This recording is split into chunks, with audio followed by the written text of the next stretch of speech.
So guys, andito kami ngayon sa Philippine premiere ng The Creator. So yan, kinonfiscate muna yung phone namin kasi bawal yung phone sa loob. Then may mga libreng snacks din guys para masaya. Yan, kakatapos ng movie, naiyak ako habang nakangiti. Outfit check muna.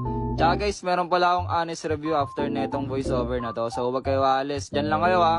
Ayun na guys, wag kayo alis. So yun guys, kakawin lang namin galing sa screening. Sobrang ganda ng The Creator guys, grabe. Di ko kayo i-spoil guys, pero tungkol siya sa sa AI. Tsaka if mahilig kayo sa sci-fi guys, may action, may drama, para sa inyo talaga to.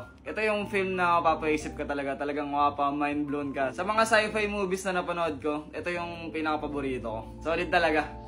Actually, pagtingin ko kay Mika guys, habang nanonood kami, nakita ko lumuluhan eh. Kaya kung ako sa inyo guys, panoorin nyo din, tapos balikan nyo ako pag napanood nyo na. Guys, showing na pala to sa October 4, 2023. Sakto birthday ng dad ko nun, so baka manood ulit ako, tapos kasama ko siya.